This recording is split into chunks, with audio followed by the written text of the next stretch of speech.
Hello and welcome to the Let It Ride podcast, coming at you with a mock draft of the 2025 NFL Draft. Joining me is the host of Highly Opinionated, my friend Josh Walker. Josh, how you doing, buddy? My guy, Jeff, what's up, bro? Good seeing you, my man. Everything good with you? Oh, I can't complain, man. I got some time off work. The kids are on spring break, so just enjoying some time with them and getting ready for this draft. Man, it's a good time, man. I'm glad you're enjoying your time off with your kids during spring break. Hope everyone in the family is doing well. I see you doing well, looking lean, clean. My man, Jeff, ready for action, man. I'm proud of you, of what you've done with the Let It Ride podcast. Ladies and gentlemen, I just want to say it on air. Jeff knows how I feel about him. That would not be a highly opinionated if Jeff didn't let me use this platform to give my ideas when we was doing just the podcast version. So, bro, I appreciate you, man. I'm glad that you got everything going on great with the Let It Ride podcast, and keep striving for greatness, bro. You know you always got a fan in me and a support in me no matter what.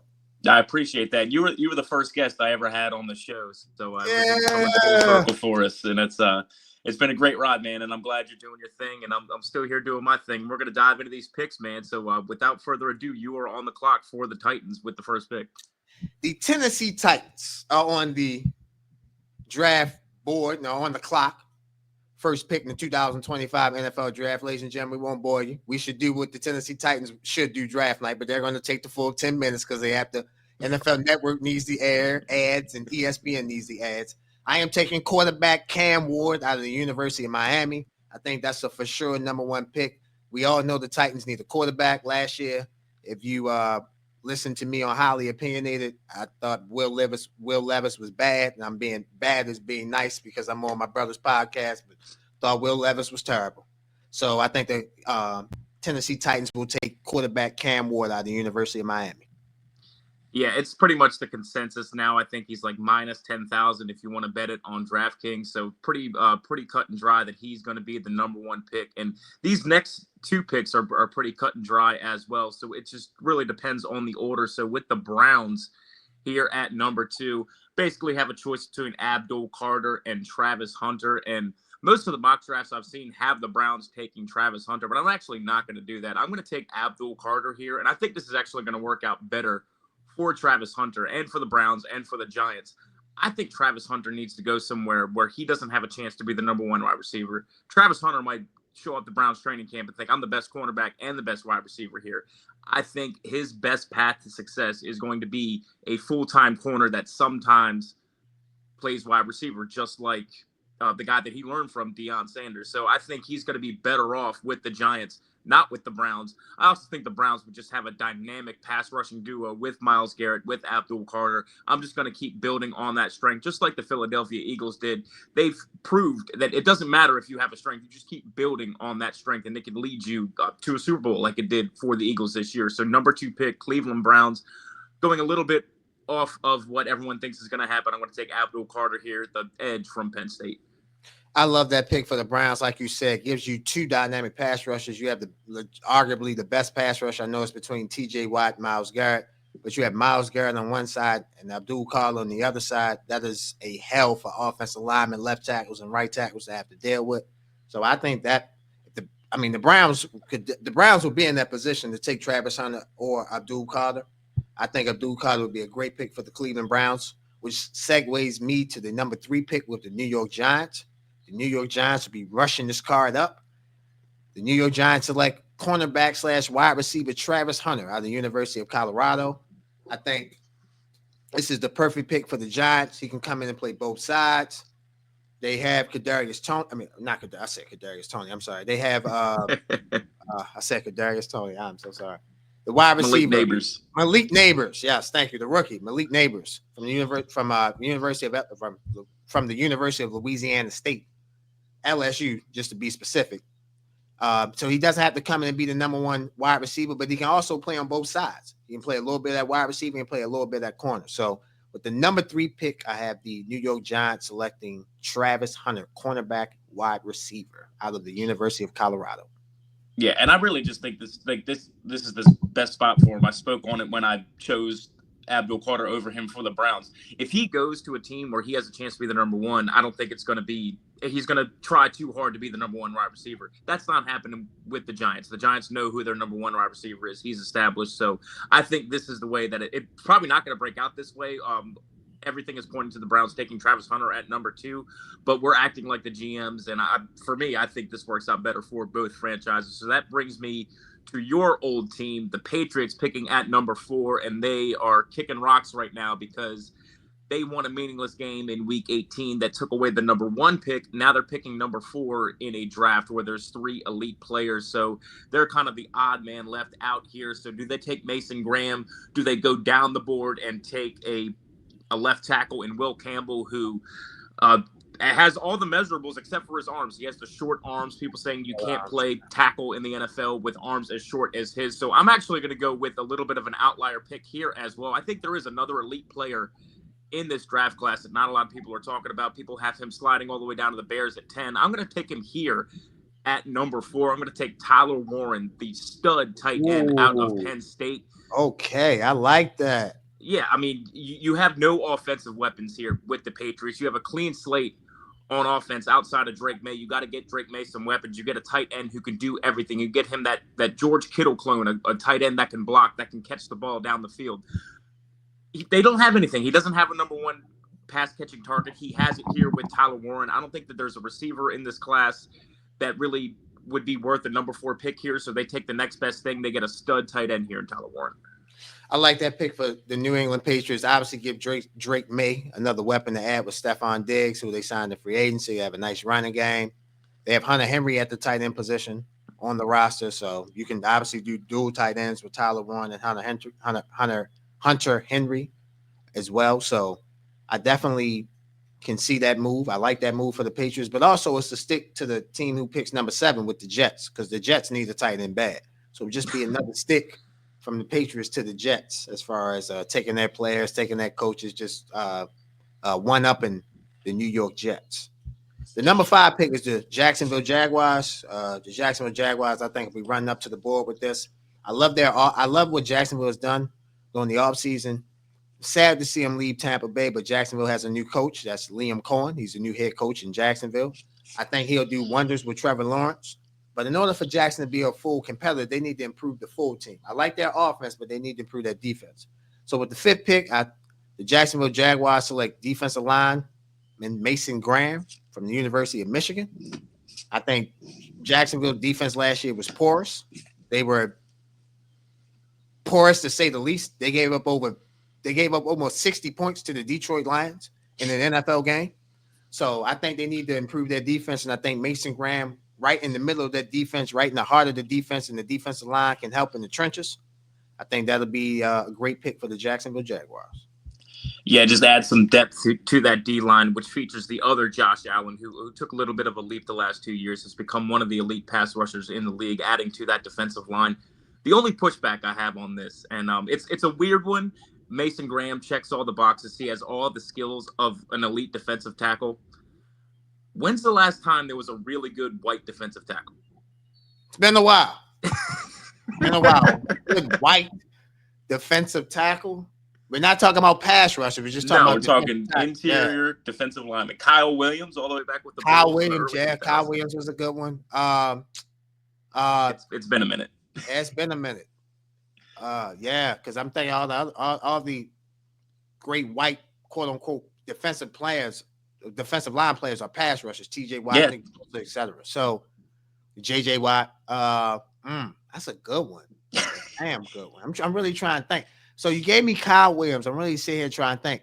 The guy that played for the San Francisco 49ers, when they went to, remember they was in that Harbaugh run, when they went to Super Bowl. Justin something. I know who you're talking about.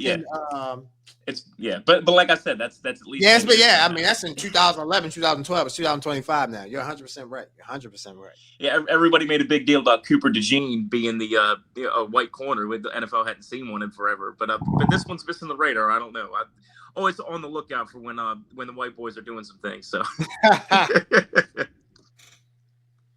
All right, that takes me to number 6, and this one, I mean, it's the It's the worst kept secret in the NFL. Everybody knows what this pick is going to be. The Raiders have been in love with Ashton Genty. Everyone knows he's going to be the pick at this point. With Warren, Graham, Hunter, and Carter off the board, he's my best player available at this point. Everybody scoffs at taking a running back this high. The Raiders have never been ones to care about when anybody else thought. When they draft players, they'll draft whoever the hell they feel like. They've proven that. So Ashton Genty, running back, Boise State, best player on the board. Dynamic player for that offense that has really nothing outside of Brock Bowers. Yeah, I'm in the melt. Obviously, I'm not gonna kill your pick. I get it. Like it's mocked. I get it. But I don't believe in drafting a running back at the 6th pick. It's obviously some good running backs in this draft. Obviously, you got Hampton from North Carolina. He's in this draft. You got Cam Scatterbull, who's in this draft from Arizona State.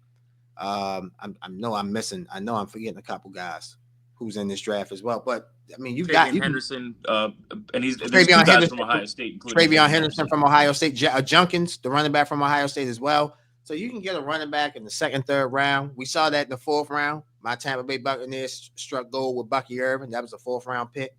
I'm not again. It's not you. I'm knocking. It's just the pick of the running. It's going to be the pick. I mean, the writing is on the wall. I know. Obviously, because we thought before they was going to go get a quarterback, but now they went and traded for Geno and then gave Geno the money. So, yeah, Now let me ask you this: so we're pretending we're the GMs. In some cases, I'm kind of trying to pretend I'm the GM, and other times it's like, well, the pick has been announced at this point. Just like with Cam Ward, Cam Ward is not the best player in this draft. If you were running the Tennessee Titans, would you take Cam Ward over Abdul Carter or Travis Hunter?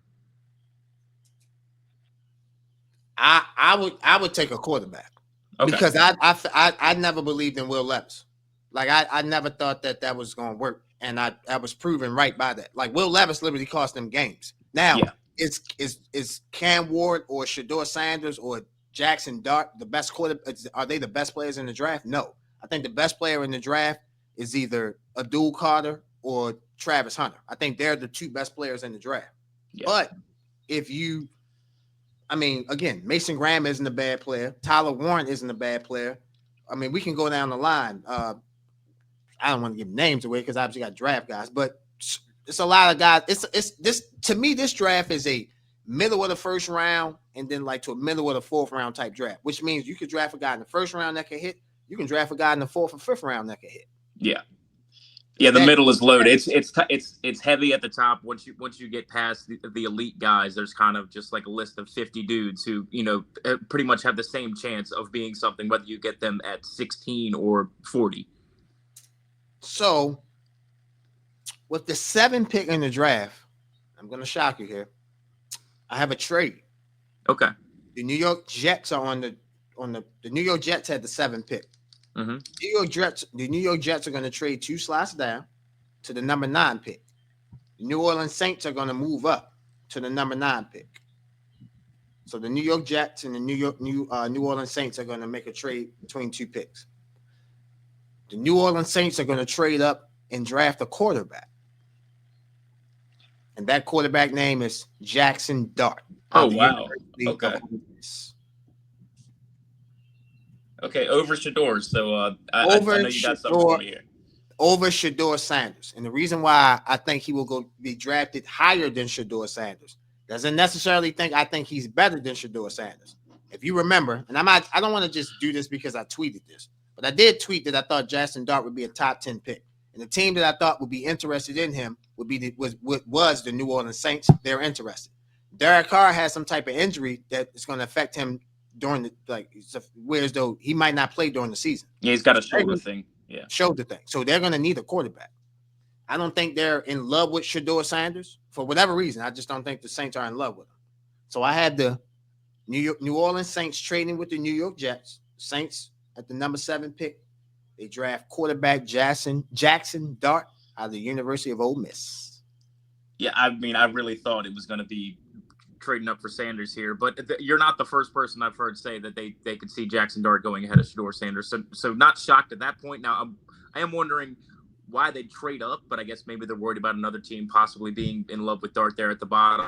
And you have the Panthers who are picking next, who I don't think they're going to pick a quarterback. I think we saw enough from Bryce Young last year, but then they're a team that needs a lot of things, so they could be a potential trade back partner for somebody else that is there to jump the Saints. So I get the reasoning there. So I am on the clock now for the for the Panthers. And I mean, the world is my oyster here. What don't the Carolina Panthers mean? I already said they're not taking a quarterback. Bryce Young did show a little bit at the end of last season, enough to the point where you don't give up on the number 1 overall pick. He came back. He took his job back. Good for him. It took a little bit of misfortune for Andy Dalton, but weird things like that happen in the NFL, whether it's a doctor giving you a shot that puts Justin Herbert into the starting lineup, or this car accident that Andy Dalton had. But strange things seem to happen. So the one thing that the Panthers don't need is a quarterback. So I'm going to give them the edge from Georgia, Jalon Walker. I kind of think he's a poor man's Abdul Carter. He has all the same skills, just not as good at any of them, but he's still an elite pass rusher coming from that Georgia defense, which has been good for years now. They know how to recruit down there in Georgia. And you take a guy from the Georgia defense and you're going to do well. Just look at the Philadelphia Eagles.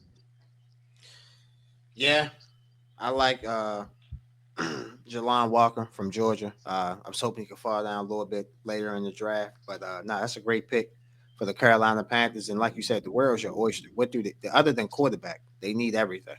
So, maybe other than quarterback and corner, they have Mr. Horn and they have Bryce Young. They obviously believe in both of those guys, but everything else they could definitely draft. That's definitely. I think the Carolina Panthers are a team that we should be looking out for, that could definitely trade down to gather more picks to improve this roster, because they're not, I don't think they're in contention. Now, they might be in contention in the NFC South just because that division is bad, other than Tampa. But other than that, they're not really in contention to win a Super Bowl. So I definitely think Carolina could be a team that could, decide to trade down if they get the right offer from an NFL team. So it could be whoever. With the number 9 pick, I have the New York Jets, and I have the Jets trading down so they gather another pick later in the draft. And the Jets take care of Justin Fields, and they draft Will Campbell, offensive lineman from the University of LSU. So I think Will Campbell slides right into that offensive line. They drafted an offensive lineman last year from Penn State. You can have Will Campbell move inside. Like you said, you already have tackles on the outside, so you can move him inside with the short hands. If he shows you can play outside, you can move him outside, but you have the ability to let him play tackle or guard. So with the 9th pick, Will Campbell, LSU. Yeah, not mad at it at all. Like I said earlier about Will Campbell, the only knock on him is the short arms. But, I mean, guys figure it out. Their elite talent just figures out a way around these things. Jeff Saturday talked about it, said it wasn't that big of a deal. I've heard other linemen that played in the NFL say that it wasn't a big deal. Scouts are really the ones that seem to think that it is a big deal, but he is the best lineman in this class, and you're getting him here at number 9, so a good pick there for the Jets. That puts me on the clock at number 10 for the Bears, and they completely revamped their offensive line in free agency. So coming into this draft, before free agency, it really looked like the Bears were going to have needs there.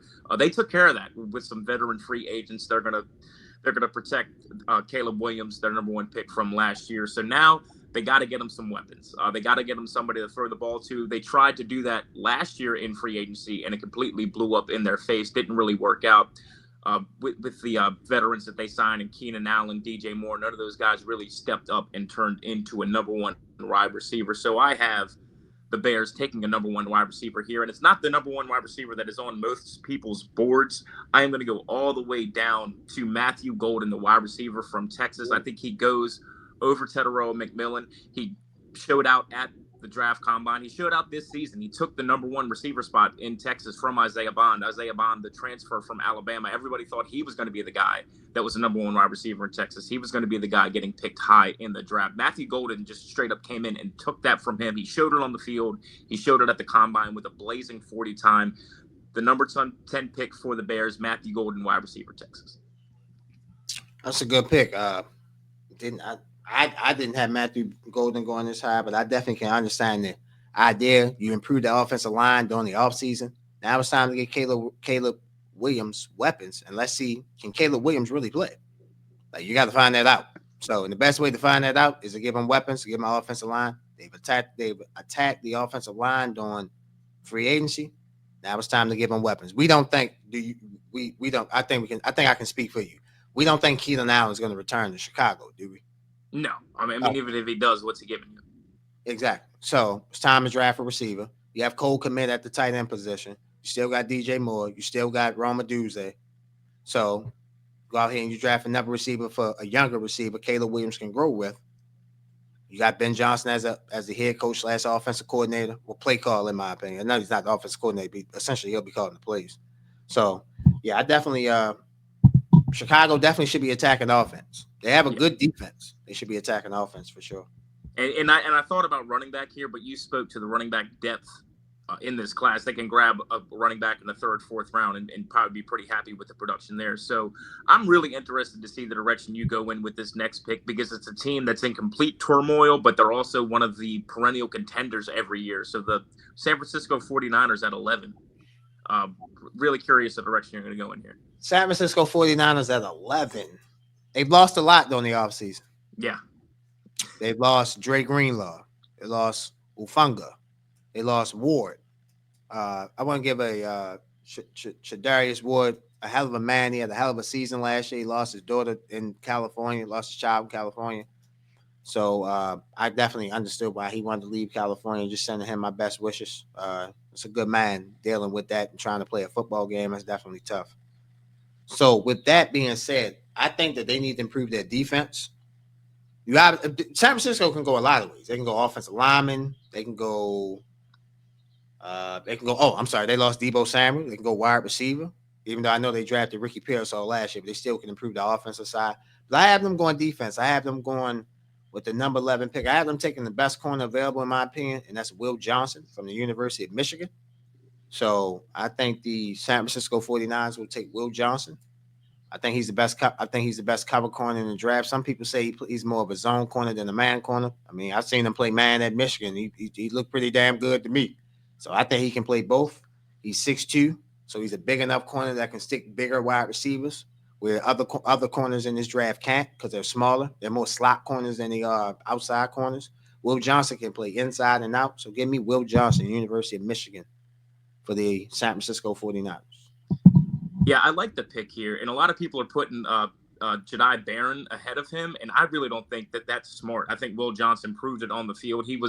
Him and Mason Graham, they led one of the best defenses in the country. A lot of people might not think that looking at the season that Michigan had. That defense was still really good, and it was mainly due to Mason Graham and Will Johnson. He's rangy, he's quick, he can press. Barron ran a faster 40 time. I'm not too concerned with that. I mean, I think Barron is still a good player. I think he'll still be a fine pick for somebody, but I don't think he should go ahead of Will Johnson like some other mocks have that happening. So I like the pick here for the San Francisco 49ers. They get the best corner in the draft, like you said. Appreciate it. So that takes me to my team, the Dallas Cowboys, picking here at number 12. And Omarion Hampton is the name that's getting thrown out in mocks. I'm not that impressed with Omarion Hampton. Everyone's saying, oh, he could beat Jahmyr Gibbs. He is not Jahmyr Gibbs. Jahmyr Gibbs was an explosive athlete. Omarion Hampton does all the things that Gibbs did, just a little bit worse. He's not the explosive athlete. He's not going to take a screen pass 80 yards that Jahmyr Gibbs has the capability of doing. So I'm not going in that direction here. I could go offensive line. We've had Armand Membu fall all the way down to us here, the offensive tackle from Missouri, an absolute workout warrior. But I never heard his name before the combine, so I don't want to get caught up in the combine hype and take him. I'm going to take a guy who the hype has been falling on him. I'm going to take Tetairoa McMillan, the wide receiver from Arizona. He's a Drake London clone. The Dallas Cowboys need a playmaker outside of CeeDee Lamb. And the thing I like about the pairing of McMillan and Lamb is they're polar opposites. Lamb is the quick receiver that you can throw anywhere on the field. Ted McMillan, he is that prototypical outside receiver. You put him on the outside, Dak Prescott can throw him jump balls. I think he's the perfect complement to CeeDee Lamb, and he's fallen to me here at 12 for the Cowboys, so I'm happy with it. 6'4", 219 pounds. Last year, 84 catches, over 1,300 yards, 8 touchdowns. He's a big target. Didn't lead to much wins for Arizona last year, but he's a big target. He definitely can help Dak Prescott. And like you said, you have CeeDee Lamb that can basically do everything. You can jump ball it up to McMillan. You still have Ferguson at the tight end position.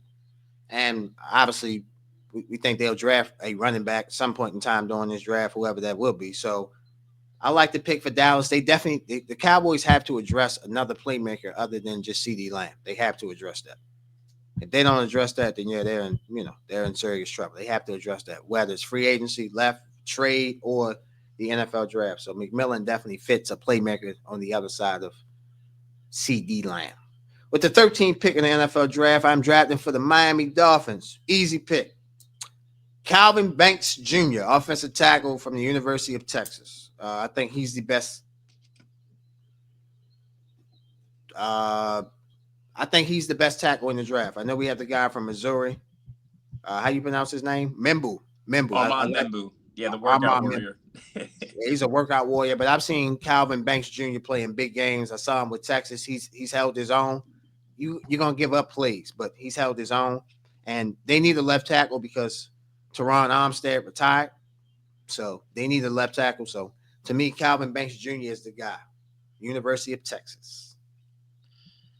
Yeah, I like the pick here. I mean, he played in the SEC. He played left tackle at the SEC. He's fallen down some draft boards. I'm not sure really the reason why. I think maybe the Texas offensive line pretty dominant early on in the college football season. I think we saw them kind of take a step back as the season went on, and other guys had better workouts. But like you said, we saw it on the field. He had the consistency. He's not coming off of an injury like a Josh Simmons is. He doesn't have the short arms like a guy we talked about before in Will Campbell. So definitely understand the pick here. Somebody that I consider for the Cowboys because they definitely have some holes in the offensive line as well. So a solid pick there for the Dolphins. And let me make this one thing, Jeff. I think Banks is a better tackle than I think Will Campbell just because of the arms. Yeah, Will Campbell shows me he, has the extension that can get out there and do his thing. Then okay, fine, we can have that debate. But Calvin Banks fits the prototype of a left tackle. He's what you want in a starting left tackle, and I think he can do that for Miami. And also, one more thing about Miami. They paid Tua Tagovailoa. They have to get that money's worth. The best way to get your money's worth is make sure he's available to play. And the best way to make sure he's available to play is give him protection.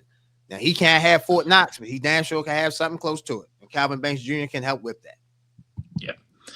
And with that, I'm on the clock for the Colts at 14. A lot of needs on this team. They could go tight end. They could go guard. They need help on the edge. They need help at safety. They need help at linebacker. So right now, the best guy on my board is the other edge from Georgia, Mykel Williams. He's a little bit more of a power rusher, but that really seems to be the type of defensive end that the Colts go for. So that's going to be the pick here for me, Mykel Williams, the edge from the University of Georgia. He's the polar opposite of his teammate Walker, who went earlier in the draft. He was more of the speed rusher. Excuse me. Mykel Williams, a little bit more of a power rusher, your stereotypical 4-3 defensive end. That's the defensive scheme that the Colts run. So he's a plug-and-play defensive end for the Colts here at number 14. Like the pick. Yeah, the Colts could attack everything. Like you said, tight end, offensive line. I thought the offensive line has let them down in past seasons. This is a sneaky spot for Shedeur Sanders that nobody will talk about. And I'm going to give it to you. Yeah, hear me out. You see where I'm at. Because they signed Daniel Jones. They have Anthony Richardson. They don't believe in Anthony Richardson because if they did, they wouldn't have went out and signed Daniel Jones. So I think this is a team that no one is talking about for Shedeur Sanders because we obviously during this draft, we haven't called his name yet. So at 14, obviously Williams would be an edge. Williams is a need right now that could start right now. But this is definitely a team I would keep my eye on with looking at Shedeur Sanders because I don't think they believe in Daniel Jones, and I definitely don't think they believe in Anthony Richardson. Here's my problem with how the Colts handled Anthony Richardson. You drafted a guy who every scout told you was a 2-year project. Then you started him in his rookie year, and you're like, why isn't this working out? Well, he wasn't supposed to start yet. We told you he wasn't ready. He wasn't supposed to be ready yet. I don't understand why you're going to give up on a player who was considered a project before he's shown you anything, before he's had a chance to show you anything. I mean, we've seen the wow factor. We've seen the ridiculous throws that nobody else in the NFL is making, those frozen ropes 65 yards down the field that nobody else is making. You got to give him a shot. I mean, and you have to improve this roster. They signed Daniel Jones. I get what you're saying. I can't see them drafting a quarterback 2 years ago, signing a quarterback in this offseason and then drafting another one. It could happen. The NFL is crazy. And like you said, they don't believe in either of them. I just, there's too many other holes in this team for me to No, go that direction. I agree. I agree. It's definitely too many other holes, but I'm saying, I'm just giving the audience a chance. Like, this is a team that I would be looking, not saying they're going to draft him, but if a team that would, like last year, Michael Penix got drafted by the Falcons. Nobody saw that coming. I could see that being this year with the Colts because they don't believe in the quarterbacks that they have. And Shador is just falling and falling and falling and falling and falling. So I definitely think that the Colts are not happy with their quarterback position, and they show it. They showed it by trying to sign Daniel Jones, and they showed it by not believing in Anthony Richardson. With the 15th pick in the NFL draft, I'm drafting for the Atlanta Falcons, and the Atlanta Falcons have a lot of needs on defense. Two safeties are gone: Jesse Bates, Justin Simmons. They need a pass rusher. So you took Michael Williams from Georgia. So for me, I'm going to take Mike Green from the University of Marshall for the Atlanta Falcons. They need an edge. I think Mike Green can be that edge for them. He had a great season last year. He can come in. He's playing on turf inside the Georgia Dome or Mercedes-Benz. What do they call it? I still call it the Georgia Dome. I know they might not call it that, but I call it that. So I think he can play on that turf, and I think he can give the Falcons a pass rusher that they desperately need. The Falcons lost a lot of games last year because they couldn't get to the quarterback. They won games that they couldn't get to the quarterback, but more times than not, you'll lose games if you can't get to the quarterback, and that's what happened to them last year. So give me Mike Green out of Marshall to the Atlanta Falcons.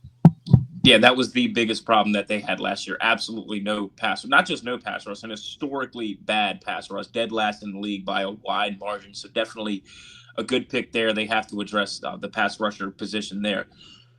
I've got my first trade here. The Cardinals picking at number 16. They are going to trade down. There is a team sitting at number 22.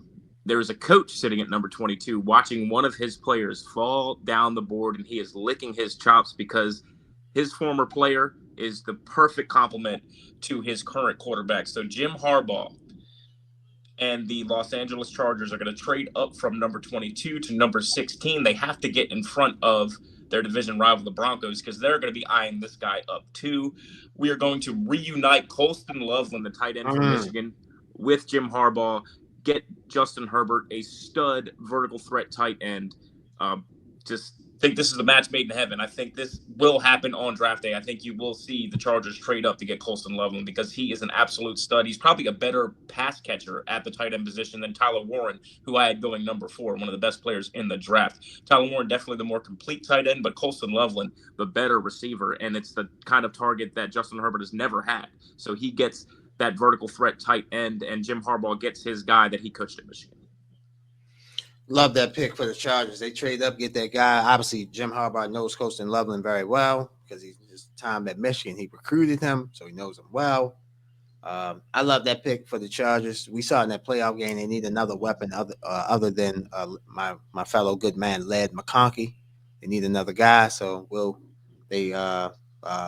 Colston Loveland can definitely come in and help and add to what they have. I also think the Chargers will re-sign Keenan Allen. I know we said before what can he add, but I think with that type situation, he can come and get them veteran leadership and help out in that aspect and still give catches when need to give catches. The number 17 pick, the Cincinnati Bengals are on the clock. They need defense. They should be drafting all defense. Their offense is fine. They need to get defense. They might can draft or sign a. Well, they could go offensive line too. I mean, if they're going to go offense, they could go line. Yeah, they could go line or defense. They could go line, but I think they need to really improve their defense. So I do think they need someone on the other side of Trey Henderson. I think they'll figure that situation out. So I have the Cincinnati Bengals selecting Shamar Stewart, edge out of Texas A&M. Like I said, he can line up on the other side of Trey Henderson. He can learn from Trey Henderson. He can come and give that energy and add to the defensive line room. You need pressure in the AFC. You're going against Patrick Mahomes, Josh Allen, C.J. Stroud, Lamar. Well, let me start over. Patrick Mahomes, Josh Allen, Lamar Jackson, C.J. Stroud, Justin Herbert, etc. So you need a pass rusher. You can never have too many pass rushers in the AFC. The Bengals need defense. They need pressure. The Bengals need pressure up front so their linebackers and corners don't have to do everything, have to cover for a long time. Shamar Stewart is a perfect fit for the Cincinnati Bengals. Yeah, Shamar Stewart, another workout warrior. We talked about Armand Membu, who keeps falling down our board here, but Shamar Stewart, another workout warrior. If you're just talking pure talent, Shamar Stewart's a top 5 pick.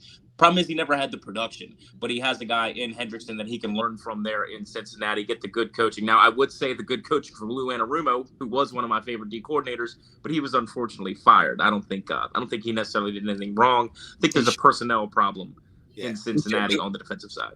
Lou Amarillo shouldn't have been fired. We both agree on that. Yeah, so I don't like it from that aspect of I really like this pick if he was learning from Lou Anarumo, but it's still a talent pick. You're still picking the best on the board, and like I said, he's a top 5 talent. He just needs to be coached up. He needs to learn technique. He needs to learn how to get the production that his body, his talent says he should be having. And I think with Cincinnati, the defense coordinator is Al Golden, if I'm not mistaken. He was the defense coordinator at Notre Dame. Now he's the coordinator in Cincinnati. So he's a defense coordinator that has experience dealing with college kids. So he can coach them up. He can definitely coach him up and do what he needs to do. So I feel like that makes it even more of a great pick for Cincinnati. They need to draft defense. They can draft an offensive lineman. That's fine. They need to get that defense right. They're not going anywhere if that defense does not get right. Yeah. So that puts me on the clock with the Seattle Seahawks.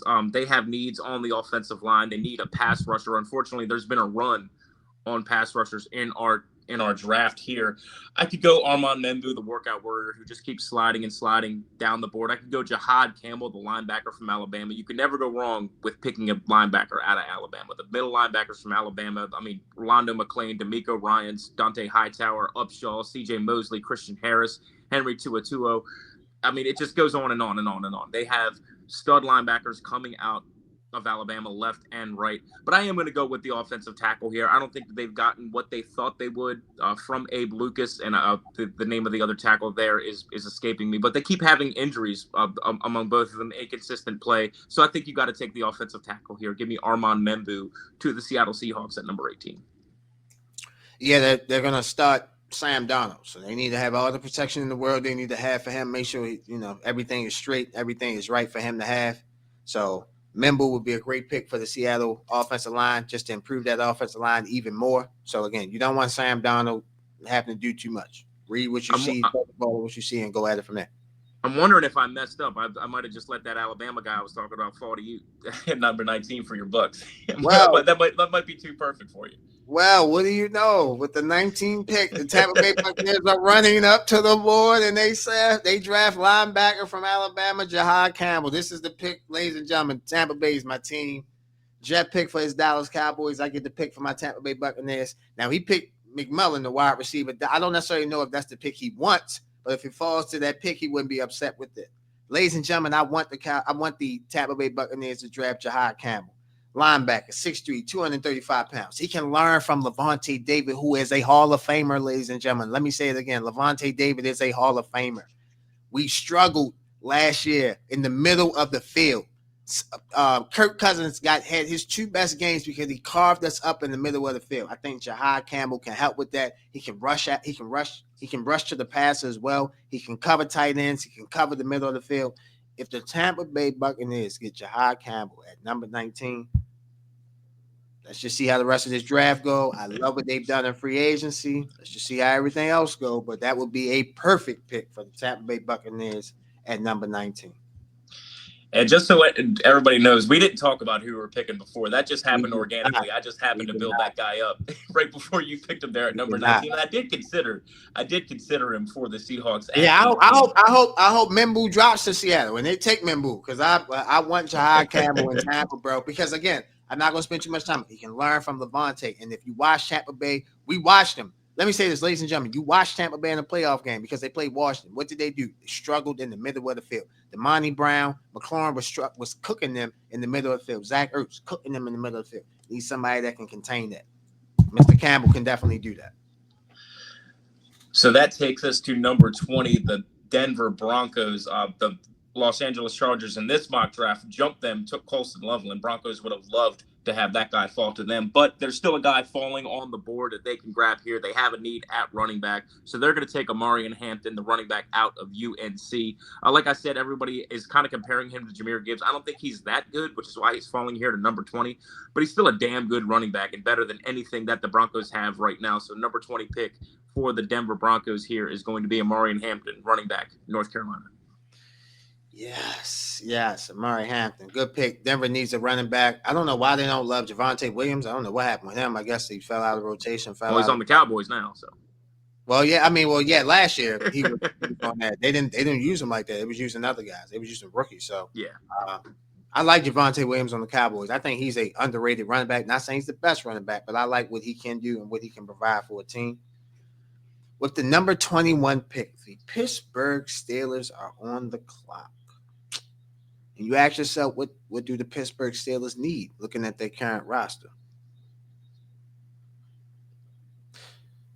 Ladies and gentlemen, I made the mistake last year of believing in Aaron Rodgers and the Jets.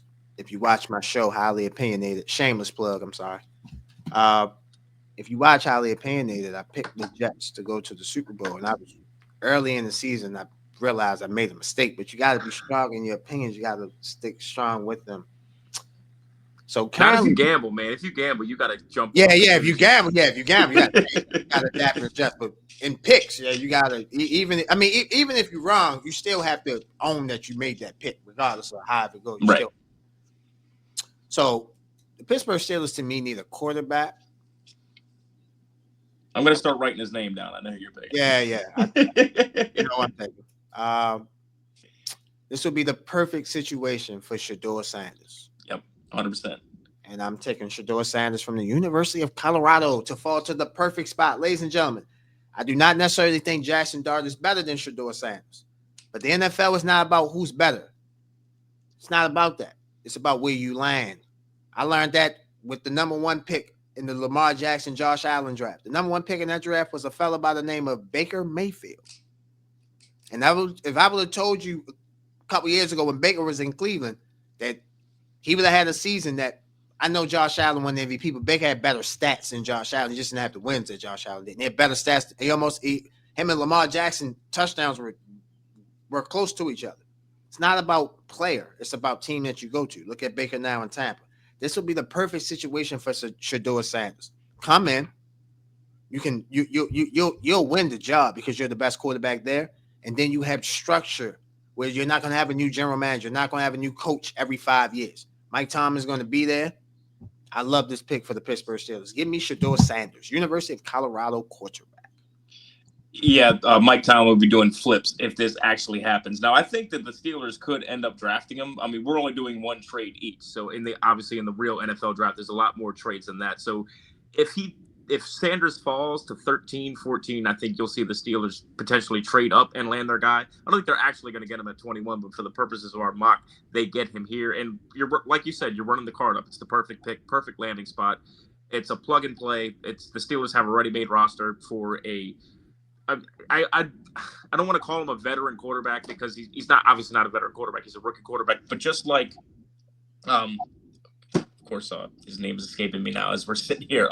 Tyler Shep, the rookie for Jayden Daniels, just like Jayden Daniels last year. He came in with a PhD in quarterback. Sanders has been a starter at the college level for 3 years now. He knows what to do. He's a plug and play quarterback. He'll come in ready. And he's not reliant on his athleticism like a lot of younger quarterbacks. He's a pocket passer, and that's what the Steelers need. That's what Mike Tomlin is used to coaching. Ben Roethlisberger later on in his career really couldn't move either. That's what he's used to coaching. It's what they need in Pittsburgh. Plug and play, like the pick there. That's going to take us to – it's not the Chargers, the Cardinals, because the Chargers traded up with the Cardinals. So now we have the Cardinals picking here at number 22. They have a need at cornerback. Jedi Barron, the cornerback from Texas, is the best player on my board right now. He's a smaller corner, but he's very, very fast, and he's a good tackler for his size. I know at 5'11", 190, you might think he's not a very good tackler, but he knows how to wrap up and tackle. So Jedi Barron, cornerback from Texas here at number 22 to the Arizona Cardinals. I love the pick for Arizona. Like you said, they need a corner. They last year I thought they would take a jump, but that defense Kyler Murray got cold at the end of the season too, but that defense definitely got a little cold. So I think Jahai Barron can definitely help them.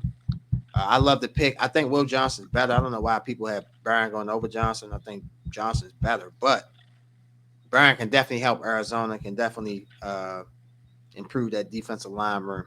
I said defensive line room. I'm sorry, defensive back room, and get them where they need to be. With my pick, I am picking for the Packers at 23. Packers, yes, 23. Number 23 pick in the draft. And I'm looking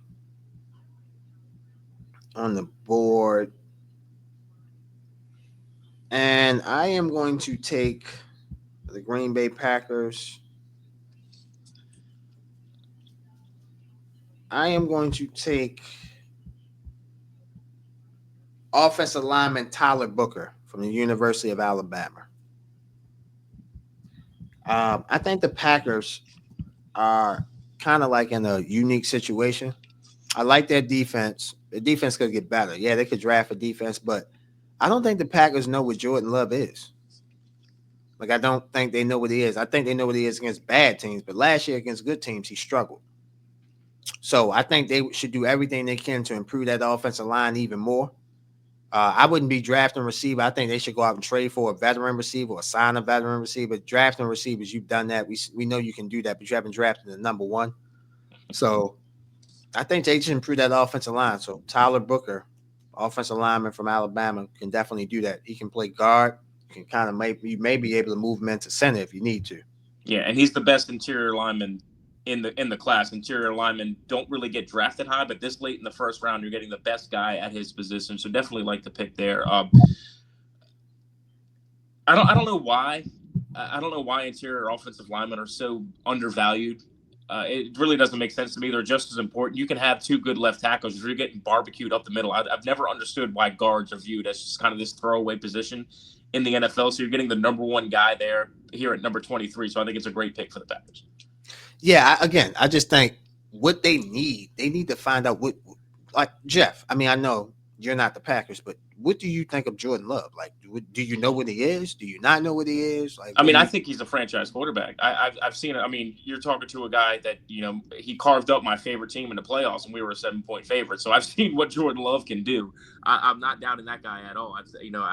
I got really hurt doubting him against my Cowboys when I thought we were going to walk over them in the wild card round. No, I get that, and I'm not saying he's a bad player, but all I'm saying is that consistency. Like, I don't know what Jordan Love I'm going to get. So if I don't know what Jordan Love I'm going to get, let me improve this offensive line. So he can step into this throw. You feel me? He doesn't have to run. He doesn't have to move. He can just step and throw the ball. Step and throw it to him. Step and throw it to him. Step and throw it to him. So I think Booker can be that guy. Like I said, guard or center. He can be that guy. And Mike can even play swing tackle for you if you need him to. But definitely he's a guard or a center in the NFL for sure. Yeah. So I am now up on the clock with the Vikings at number 24. They have needs at running back, defensive line. They could use a corner, and that's the direction we're going to go in here. Another workout warrior, Maxwell Harrison, the cornerback from Kentucky. A little bit undersized, but absolutely blazing fast. Ran the fastest 40 in the entire combine. Also accelerates really well, did really well in the acceleration drills. Just a fast corner that you can play in the nickel spot, can follow around all those receivers that he's going to have to play. I mean, you got to play the Detroit Lions twice a year. You got to have somebody to keep up with Jameson Williams. So this is a guy that definitely foots the bill there. So my pick here, Maxwell Harrison, the cornerback from Kentucky. Like the pick for Minnesota. We saw in the playoffs that defense got taken advantage of. They need to get younger at corner. They don't have Stephon Gilmore anymore. So they should try to address that position, get younger. I wouldn't be surprised if they took the safety out of South Carolina. Nick, I cannot pronounce his name. Nick Amendola. Yeah. Nick Amendola. I wouldn't be surprised if they took him, Amendola, because they need a safety on that back end too to go with. I know they drafted Lewis Seen years ago, but they got rid of him. And they still have Harrison Smith back there. Harrison Smith is not a spring chicken anymore. So yeah, I definitely could see them doing what they're doing. But I love the pick at corner for them because they need to replace Stephon Gilmore. With the number 25 pick, I am drafting for the Houston Texans. Oh man, it's been a tumultuous all season with them. They traded I call him gas mask, but my guy, oh my God, can't think of his name. Played that Ole Miss, the left tackle. Oh my God, what was his name? He's on the Commanders now, and I'm drawing a blank Yeah, too. It's a problem with Laramie reporting Laramie every day. Tunsil. They traded Laramie Tunsil away. They got rid of Shaq Mason. They got rid of a couple guards that they had. So I think the Texans, they need to invest in CJ Stroud. So I have them taking Josh Connolly Jr., offensive tackle from Oregon. I think they need to improve the offensive line in any way that they can. Uh, Booker would be perfect if he falls to the Texans. That would be perfect for them because they could play him at guard and center. But I don't think they'll have that. So give me Connolly Jr. From the University of Oregon. It took a while before we got to a player that I didn't have any notes on. I wrote notes up on 40 guys, and we finally got to a guy that I have no notes on, and I am not the college football connoisseur that you are, so I'm just going to say good pick. So 6'5", 311 pounds. He's played at Oregon. He has experience. He's been a starter for multiple years at Oregon. Oregon's one of the most high-paced, high-fast offenses in college football.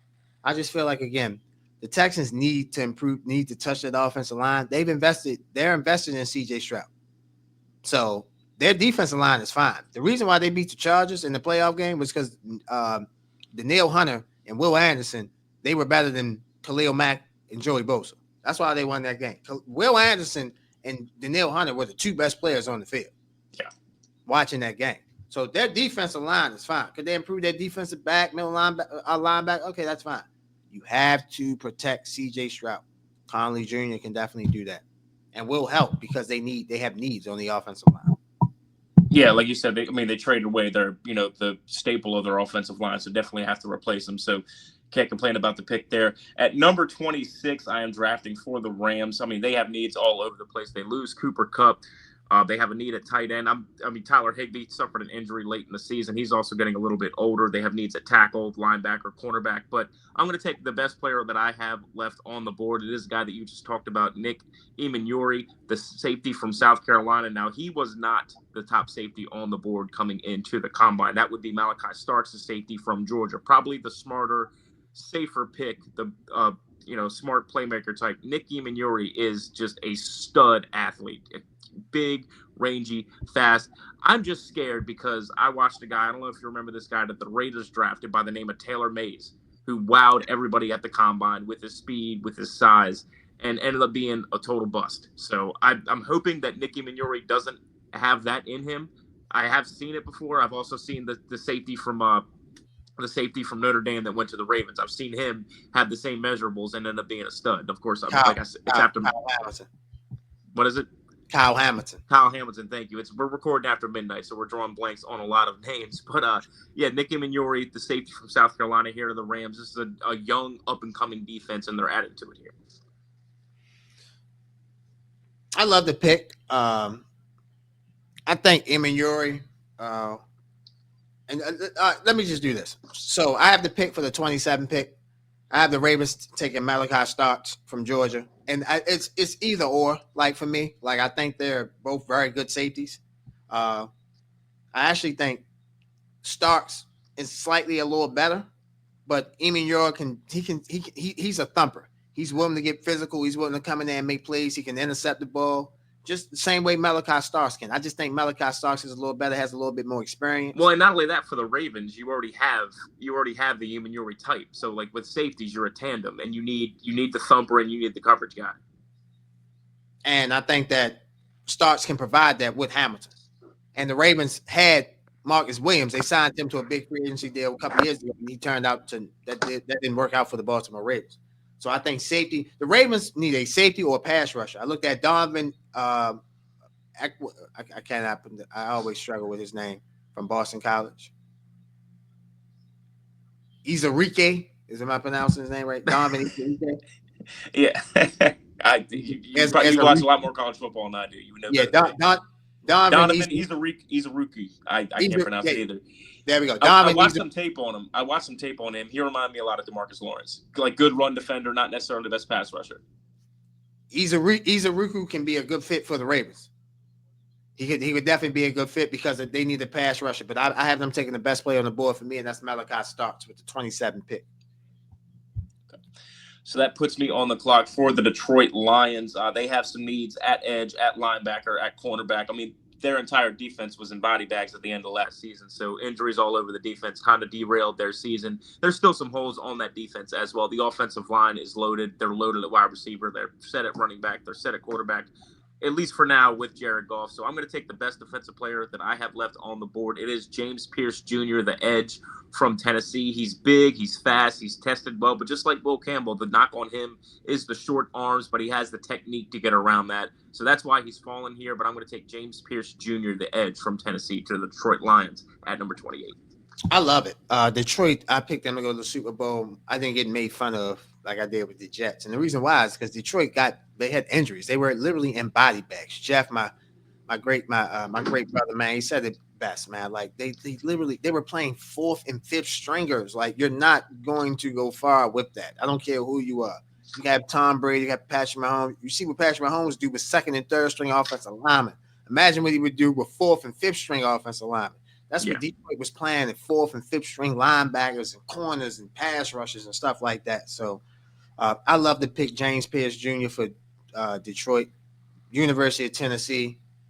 He kept getting better and better every year. And he definitely, when Aiden Hutchinson comes back on that other side, well, Aiden Hutchinson should be healthy for the start. Yeah, he got hurt early. They played. Yeah, he got hurt. I think, if I'm not mistaken, he got hurt week 2 against Tampa Bay, if I'm not mistaken.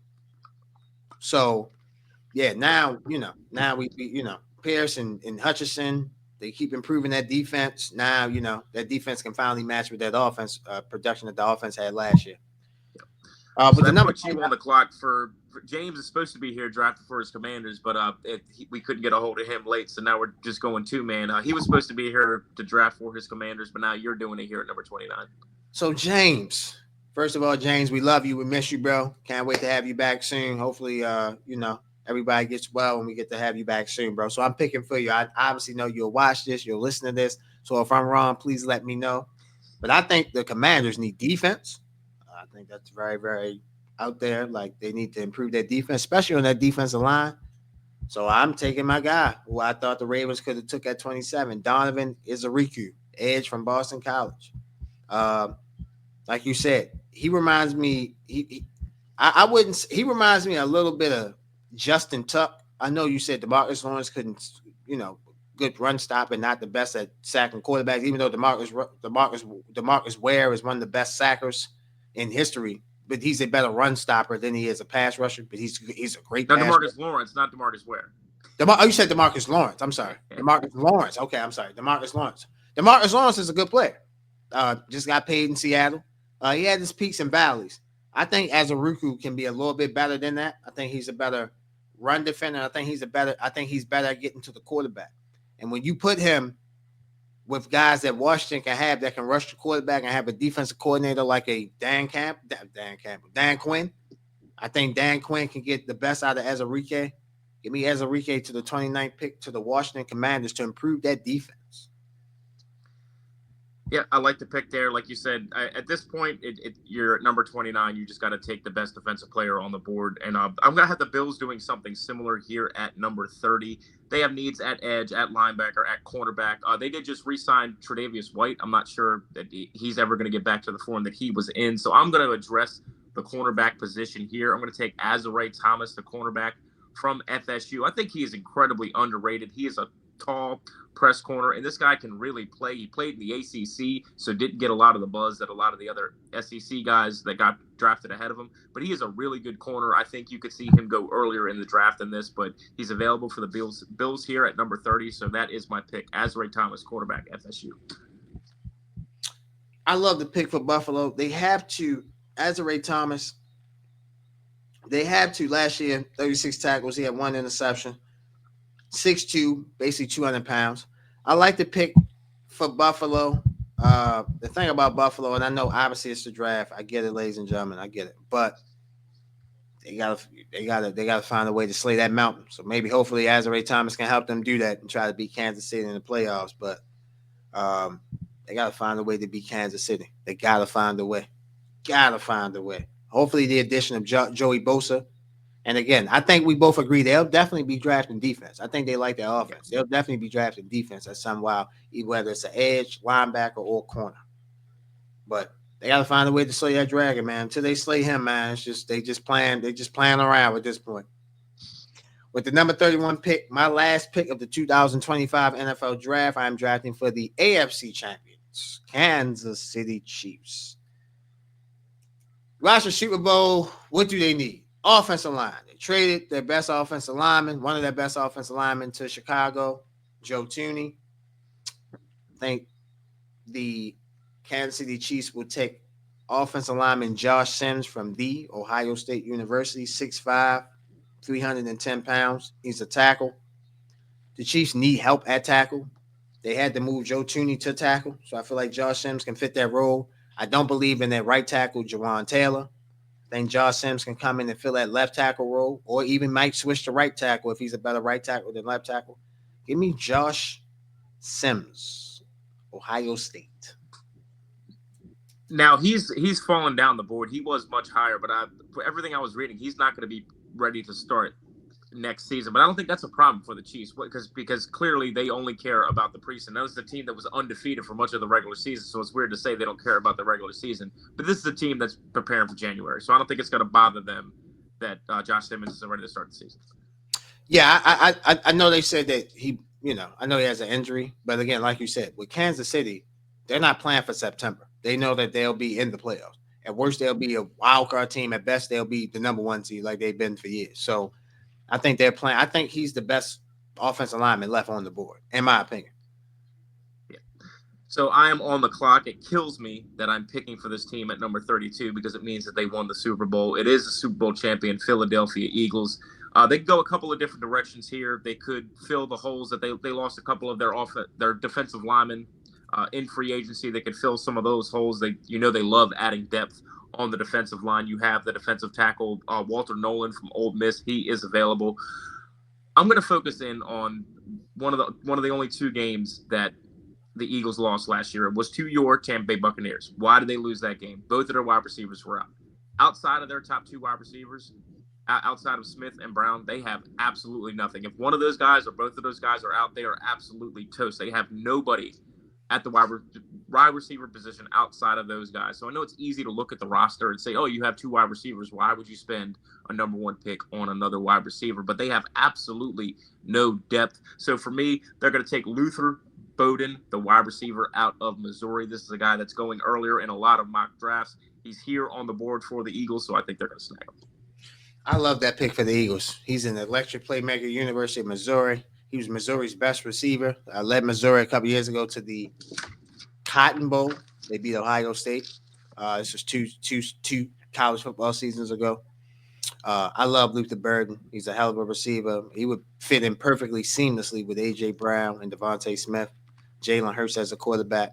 I will say this. Obviously, it was your pick. I think this would be a position that the Eagles might trade down. I heard that they obviously are not interested in Dallas. They're interested in might be trading Dallas Goedert. So it's a couple of tight ends they can get in the second, third, fourth rounds. Mason Taylor from LSU, just to throw out a name to be specific. Arroyo out of Miami. There are a couple of tight ends that they could draft later on in the draft that they could definitely help them and develop. They can develop and help and become what they feel Dallas Goedert is. But I feel like if they don't trade, that's a perfect pick. Luther Burden, the third, perfect pick. Perfect pick, like I said, goes along with Devontae Smith. He can play the slot. He can play outside. He did both at Missouri. And he never played with a quarterback like Jalen Hurts. So that'll definitely help him out well. So recapping our draft, we had the Titans take Cam Ward at number 1. The Browns took Abdul Carter, the edge from Penn State. The Giants took Travis Hunter.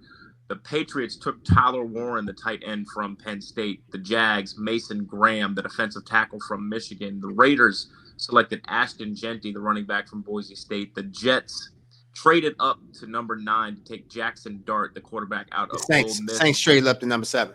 Excuse me, the Saints. That's right. The Saints traded up to number 7. Thank you. Saints trade up with the Jets to number 7, take Jackson Dart. The Panthers take Jalon Walker, the defensive end out of Georgia. The the Jets now drafting at number 9 take Will Campbell, the offensive tackle. The Bears take Matthew Golden, the wide receiver out of Texas. The 49ers take Will Johnson, the quarterback out of Michigan. The Cowboys take Tedero McMillan, the wide receiver out of Arizona. The Dolphins take Kelvin Banks Jr., the tackle out of Texas. The Colts take Michael Williams, the other edge from Georgia. The Falcons take Mike Green, the edge from Marshall. The Chargers trade up with the Cardinals to take Colston Loveland, reuniting him with the coach that recruited him in Jim Harbaugh. Colston Loveland, the tight end out of Michigan, to the Chargers at number 16. Shamar Stewart to the Bengals at 17. We had Armand Membu to the Seahawks at 18. Jahad Campbell, a pick that Josh is very happy with, to the Bucks at 19. We had Amarian Hampton, the running back out of North Carolina, to the Broncos. Shedeur Sanders falling all the way to the Steelers at number 21. We had the Cardinals, who traded back, taking – who did I have them taking? Oh, Jedi Barron, the cornerback out of Texas. We had the Packers taking Tyler Booker, the guard out of Alabama. The Vikings took Maxwell Harrison, the cornerback from Texas. The Texans take Josh Connolly Jr., the offensive tackle. The Rams take Nick Emmanuri, the safety from South Carolina. The Ravens take Malachi Stewart, the safety from Georgia. The Lions take James Pierce Jr., the edge rusher from Tennessee. The Commanders take Donovan Izaruku, the edge. Wow, what school was Izaruku again? Boston College. Boston College, that's right. Okay. We had the Bills take Azare Thomas, the cornerback from FSU. The Chiefs took Josh Simmons, the offensive tackle from Ohio State. And finally, the Eagles take Luther Bowden, the wide receiver out of Missouri. That is the mock draft. Josh, so out of everybody left on your board, give me one guy that you're hoping falls to your Bucks in the second round. In the second round? Ooh, that's a good question. Man, that's a good one. So off the top of my head, the guys that's off the board that's still there. Ooh. I can go first if you want. Yeah. You go first. I'm thinking a little bit too much time. It's all good. So I addressed the wide receiver need for the Cowboys at number 12. I avoided the running back, which a lot of people have them doing. I am taking the running back in the second round. If he's still there, crossing my fingers, Travion Henderson, the running back out of Ohio State. Explosive with the ball, one of the leaders in FBS as far as yards per touch last year. Just a home run threat every time he puts his hands on the ball. Travion Henderson out of Ohio State. Cross my fingers, hope the Cowboys can land him in the second round. I am going to go with, I'm sorry. This is very, very simple. Damn. Now, I know this probably won't happen because they have Kalijah. So I got to be realistic. I won't even say it. I'll give you two names. One name that we didn't pick. We did not take Kenneth Grant, the defensive tackle out of Michigan. He's fell out the first round. I think any team would be lucky to have him. Now, he kind of would be hard to play with Tampa because you have Villa there and you have Kalijah Cansey, but Mason Grant would be one. And for Tampa Bay, I would say Trey Amos, cornerback from Ole Miss. Okay. I like him. He came with a 4.43 second 40-yard dash at the combine. So I feel like he get with the right team, right situation. He can play corner well, get the right defensive coordinator, right cornerback coach. So I would say Trey Amos, but for me, my number one is Kenneth Grant. I think Kenneth Grant can work on 90% of NFL teams. The Titans have the first pick in the second round, right? Yeah, the Browns do.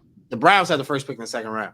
I mean, let's say this. I don't know how that works. The it gets really weird after the first round. Like stuff just starts changing. Yeah, that's crazy. Maybe they traded the pick. I don't know how that works. So the Titans had the second pick in the second round? Yes. That's crazy. Okay. But think about this for the Browns from their perspective. They could get Abdul Carter and Mason Grant. And Kenneth Grant. I mean, I said Mason Grant. Kenneth Grant. You put Kenneth Grant, stalwart defensive tackle, to go along with Abdul Carter. Now you know. And Myles Garrett. Now you cooking with something. So yeah. I think Mason Grant it's definitely a steal if he falls out the first round. Okay. I want to give apologies just because I wrote their names down. I don't want to do it for nothing. To Derek Harmon, the defensive tackle out of Oregon, Walter Nolan, the defensive tackle out of Ole Miss, and Emeka Ibuku, the wide receiver out of Ohio State. They were the only names I had written down that we never didn't draft or didn't just talk about. So I just wanted to get those names out there. Didn't want to have written them down for nothing. You gave me my name for Tampa Bay, Emeka Ibuka. That would be a perfect pick for Tampa Bay in the second round. I know they drafted Jalen McMullen. I like J Mac, but Emeka Ibuka, when you lose Mike and Chris, now you got McMullen and Ibuka that can step up and play that role. So Emeka Ibuka, oh my God, I forgot about him. He was a hell of a receiver at Ohio State. He got overshadowed by Jeremiah Smith. Jeremiah. But Jeremiah Smith definitely outshined him because he was a freshman doing crazy things. Him and Ryan Williams, the two freshmen in college football, were killing this year doing that thing. But Emeka Ibuka he's smooth. He's in and out of his breaks, in and out of his route. So he'll be a good pickup for anybody as well in the second round. Okay. Well, that is going to do it for our mock draft. We are recording this on Thursday, so in between the rounds of playing games. So the NBA playoffs not completely set, but give me just real quick before we go. Give me something you see happening in the first round, maybe an upset that other people aren't picking. Upset that people aren't picking. I had one that was an upset. Now it's not an upset. Which one was that? The Clippers. Oh yeah, I mean it's not now. Yeah, it's not now. They opened at plus 160. I posted it on Twitter. I was like, why are the Clippers plus 160? I'm gonna hammer this, and I've got my ticket at plus 160. They're even money now. Yeah, I believe it. I saw that. Most people come around to the Clippers. The thing about the Clippers, I picked the Clippers to win the West on my show, and the reason why I did that was because I get it. Like Kawhi Leonard's never healthy. I get that, but I just think law of averages. Like eventually he's gonna be healthy, and I think when healthy, he's the baddest mofo in the league. Not player, but I mean like wing player. Like I think he's the baddest wing player in the league. Now, baddest player in the league to me is Nikola Jokic, but baddest wing when healthy is Kawhi Leonard because not only can he score, he can give you defense as well. What I'll say an upset, I think Milwaukee will beat Indiana. I think most people. Okay, wow, okay. So I'm gonna take Milwaukee. I think Milwaukee will beat Indiana in the first round. Okay, I mean it's just got to be a. It's got to be a Giannis superhuman performance. Now, we did get the good news from Damian Lillard that he is recovering from his blood clot quicker than anybody has in recorded medical history, which is something I wasn't expecting to see. But so that could definitely help lend itself to an upset there. I wanted to get back to that Clippers-Nuggets series real quick before we go. I know I'm keeping you up late here. No, you're good, bro. You're good. I don't think people are talking about Zubac enough. Zubac, to me, should be a defensive player of the year. And the Clippers are perfectly equipped. I know nobody stops Jokic, but you can try to contain him. And I know that Jokic doesn't live in the middle. He doesn't live down low, but you're not going to dominate Zubac on the board. You're not going to push him around. He's been the perfect fit with James Harden this year. He's been the lob threat that James Harden really hasn't had in probably the last half decade because, for as good as a center as Joel Embiid was, it's not a lob threat. You're not throwing alley-oops to Joel Embiid. So, the lob threat with Zubac, the defense, like you said, with Kawhi Leonard, they have a number of guys to throw at Jamal Murray. And outside of Jamal Murray and Jokic, what do the Nuggets have? The Nuggets are probably the shallowest team in the NBA playoffs, and I think the Clippers are going to win that series going away. I think they're going to win it in 5, maybe 6 games. I would say probably 6, just because I think they'll probably win it in LA. But I agree with you. I'll take it a step further. I gave out awards out previously on my show. I didn't have Ivica Zubac winning any award. He was second for my most improved player. I gave my most improved player to Cade Cunningham. Now I didn't have him in defensive player of the year, but I thought he was second and most improved. If you look at his stats went up 5 points per game. He went up in rebounds. He went up in field goal percentage. He went up in almost every stat. So I feel like he should be more involved in most improved than defensive player of the year. But nonetheless, you're right. If I'm the Clippers, I am playing Nikola Jokic straight up with Ivica Zubac. What the thing about Jokic is this: you're not going to stop him. He's a superstar. He's the best player in the league. But what you don't want him to do is give you 35, 17, and 18. You don't want that. So let him give you 50, 6, and 10. Right. Yeah, so he has to do everything. He has to score. Let him do all the scoring.